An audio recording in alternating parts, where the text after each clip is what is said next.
but will cause you to hide out behind fear, but will cause you to come up with all type of excuses that you can validate your inaction and not acting on your dream. And right now, more than ever, people need to look for ways to live their dream. People need to look for ways to make it on their own. There is no such thing as job security. There's no such thing as a storm-proof or tragic-proof life. There are no guarantees today, ladies and gentlemen. The illusion is gone. There was a time when we graduated from high school, you were told, go to college and get out, and you go and work for a corporation for 30 or 40 years. They'll give you a gold watch and you'll retire. Special announcement, that day is gone. That day is gone, never to return again.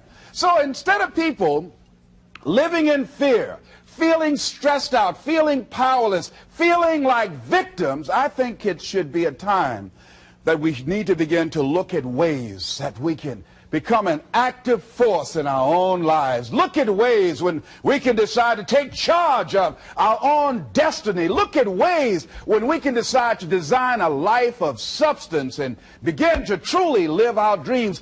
And it's time for people to decide, I'm ready to get on with my life. Shake somebody's hand on your right and left. A guy named Bob May said this, don't let nobody turn you around. Do that right quick.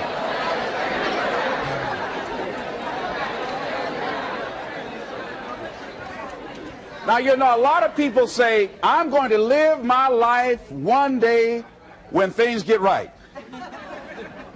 When I get all my bills paid. When I get my feet on the ground. I say, what have you been walking on? See, there are no problem-free moments. A guy named Dimples had a record one time called, If It Ain't One Thing, It's Another. And I say, if it ain't one thing, it's 12 others. Always something there to build a case on why you can't move on, why you can't grow to the next level, why you can't begin to manifest your greatness, why you can't begin to live life on your terms. Always something there to block you, to keep you where you are, and keep you from beginning to develop your true greatness.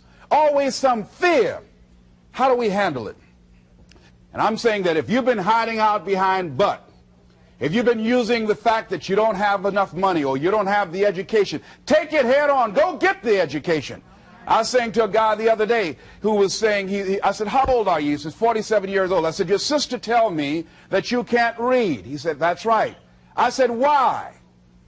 Well, you know, I didn't go to school. I said, excuse me, how old are you? I'm 47. 47? Yes. And you can't read or write? Yes. Have you ever heard of adult school, adult education? Have you decided that you should learn how to read to begin to expand your world? Why are you using that as a racket? Why don't you decide now that you're going to expand your world, that if other people can learn, you could learn too? Well, it's hard for me. Have you been and sit in a class yet? Have you signed up yet? No, I haven't. See, a lot of people say no, ladies and gentlemen, to things, and they don't even know what they're saying no to. They haven't even challenged themselves. He hasn't even gone to sit into a class and say, teach me how to read. Instead, it's been easier for him to go through life, he thinks, trying to play a whole con game, pretending he knows how to do something that he doesn't know how to do. And you know what? Most of us go through life like that. Most of us go through life pretending that we're satisfied where we are, pretending that everything is okay, pretending that we don't have any special goals or ambitions or desires, when really deep down inside we do really want more. But if you look at our behavior, if you judge based upon what we do, that really will tell you some true stories about people, because you have to judge a tree by the fruit it bears, not the fruit that it talks about. See, a lot of people pretend that they want more out of life, but all you have to do is watch their actions. That will tell you something. So I used to pretend that I wanted to lose weight, but how could you tell I was pretending? Watch me when I have a piece of sweet potato pie.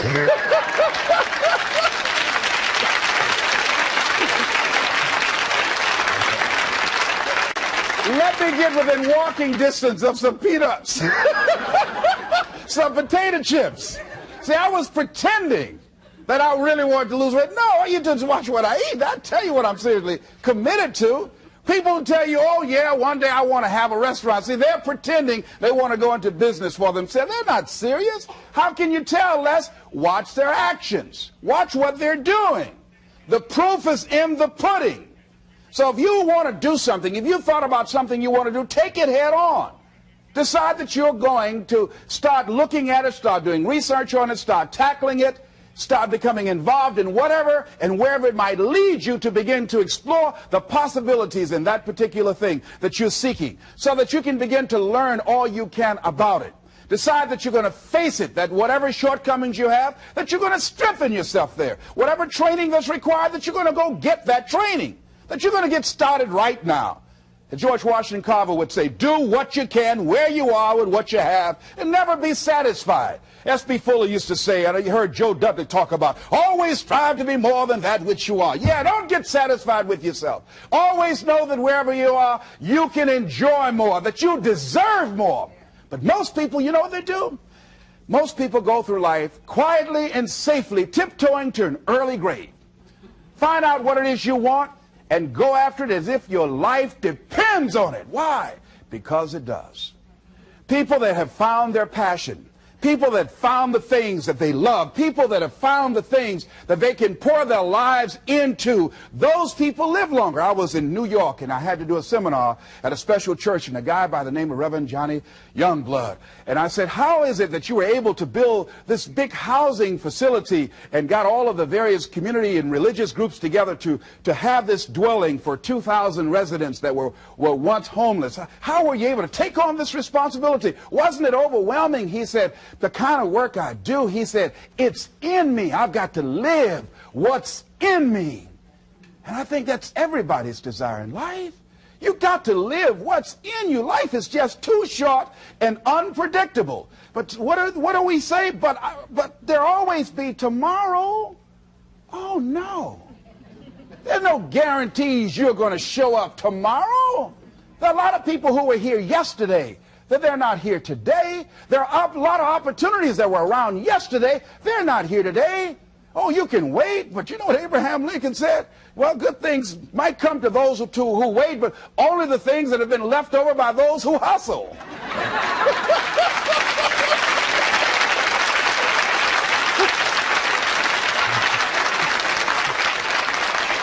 So who want to go through life picking up leftovers? You deserve much more than that.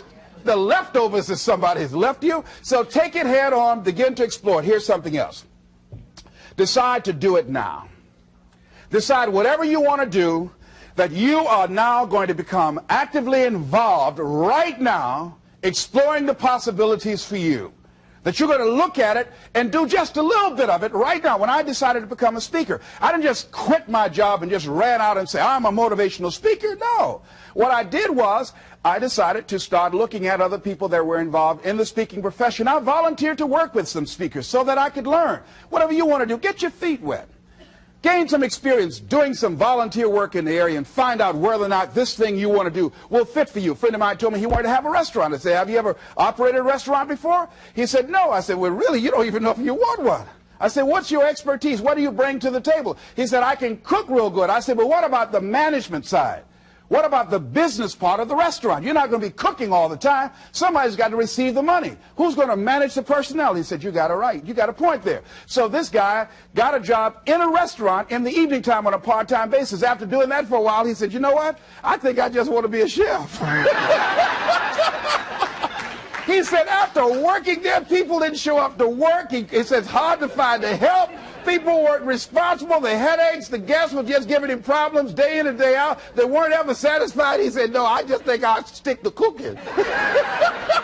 See, you got to find out what fits for you. Because you might decide that after you go up in there and examine it and experience it and get some experience under your belt on it, well, you say, this is really not what I want. This does not fit for me. So decide that you're going to do that. Now, John H. Johnson said something that's very important. He said, there's no defense against an excellence that meets a pressing public need. See, whatever you decide to do, look at it and find out what is it that I have that I could bring to the table that can begin to enable me to ensure that I could be successful in this. Where is the opening for you? There's room for you out here. Out here in the arena called life, there's room for you to come out and live your dream. Don't allow but to keep you in the corner or keep you up in the bleachers looking at life, being a spectator, not being a participant, making a difference in life. I believe that all of us came here with something. All of us showed up to give something, and that nobody's going to give that service that you have to give. No one's going to produce your product. No one's going to write your book. No one's going to open your academy. No one's going to begin to create your daycare with a special curriculum to help to cultivate the high self-esteem in our children. That's your idea. And if you don't bring your idea out here, when you die, all of us will suffer because we've been deprived of your genius because you allowed but to keep you in the bleachers and not pursuing your greatness. You take it to your grave with you. And that's what most people do. I think that's why the guy said that many people die at age 21 and don't get buried until they're 65. They're walking dead. You can tell them by the way they walk. How they look in the face. When they speak to you. I was giving a speech at this high school, and a lady came after school. She said, "Mr. Brown, I want to talk to you about my son." I said, "What is it?" She said, "He's not motivated." I said, "I wonder why."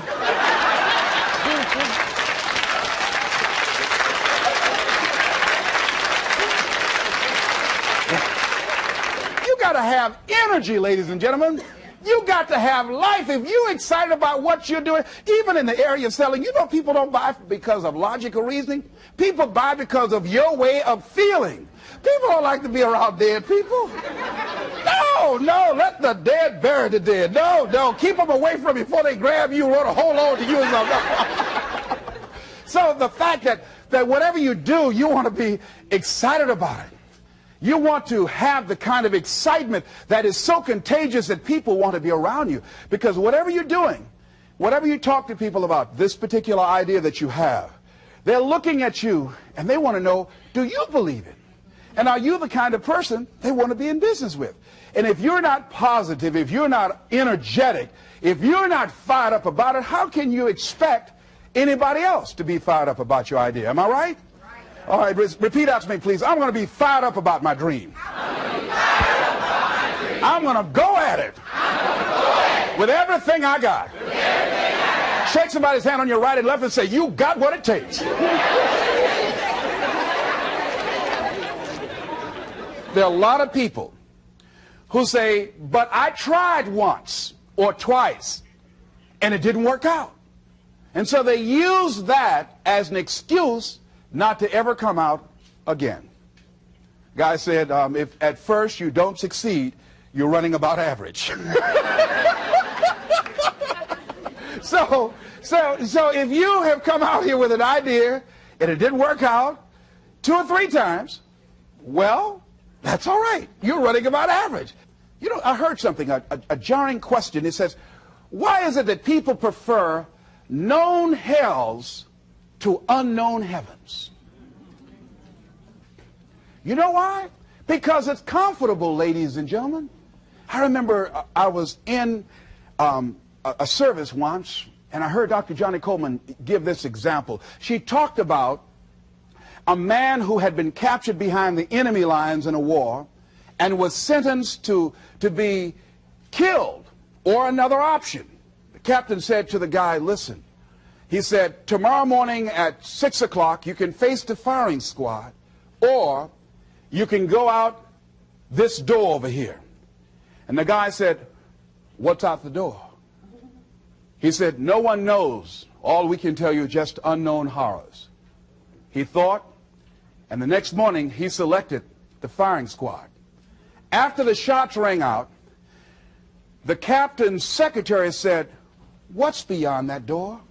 And he said, "Freedom." But very few people would select to do it because it's unknown. See, a lot of people never live their dreams. A lot of people never do the things they want to do. A lot of people stay on jobs where they're miserable. I read an article called, "Is Your Job Making You Sick?" A lot of people, some of y'all know about that already here. So go on and say amen. It's all right. That one lady told me, she said, Les, when I used to go to work, she said, when I stepped in the door, it felt like a refrigerator dropped on my shoulders. How many of y'all understand that kind of feeling? They were miserable, just hated to go after 60 minutes on Sunday afternoon. Or come Monday morning, my head used to throb. I just couldn't take it. Didn't want to go sometimes just for the heck of it. I just drive on by. Whew, I used to hate to go to work. Many of us choose an active living death. Many of us are walking dead. The walking dead. That we're not doing what we want to do. Many of us stay in relationships where we're dying together rather than growing and expanding and living together. We're miserable, but because we don't have the courage to see ourselves beyond that relationship that has turned toxic, we go through life living dead people. And you can always tell couples that have been together for a little while. Go in a restaurant, the ones sitting side by side, giggling and talking to each other, feeding each other with their fork and spoon, they just got together for 1 week. You see them in the car, they're sitting all up each other, hugging and slugging. Oh, they've been together about 3 days, all right? But if you see people sitting in a restaurant, see a couple, and they're sitting in front of each other. Takes so long for this food, I wonder when they're going to hurry up. Those are the married ones. But what if I know people have been married for years, living in 2 separate rooms, sleeping in 2 separate beds? Well, it's cheaper to keep it. Not necessarily. It's according to the price you want to pay. See, the price of peace of mind, the price of living the truth, of being honest with yourself and say, wait a minute, it's got to be more than this. So you've got to decide, wait. Even if things don't work out, even if I experience defeat or failure, that does not make me a failure. It's a difference between failing and being a failure. If things don't work out, if you don't produce the results you want, that's all. But don't confuse who you are with the results that you produce. I used to be a state legislator in Columbus, Ohio. And I remember once I was going to introduce some legislation on the floor, and after getting that legislation passed, a guy came up behind me, and he had some legislation that I opposed him on that. And I was about to stand up to debate this guy, and the guy next to me said, excuse me, don't debate that guy. Why? Do you know who that is? I said, no. That's Will Kosky from Toledo. That's a bad dude. He's a lawyer, Les. That man can debate. I don't care. I'm Les Brown, Mamie Brown's boy.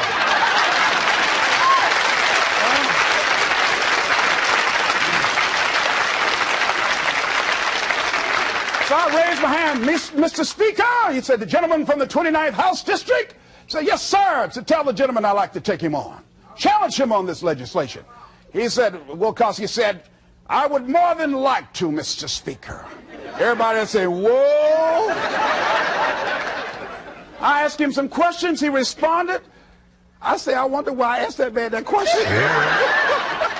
Will Kosky wore me out. I mean, I was so embarrassed, I just limped back to my room with my yes, I can attitude. However, here's what I learned. When you win, see, if I win a debate, I win because of what I know. When I lose because what I don't know. So I had to check out, what is it that I did not know? I wasn't prepared. I did not do enough research. I did not do my homework. So he handled me like he wanted to. So I came back again. I waited on some other legislation, did my homework, but he was more than able to take me out again.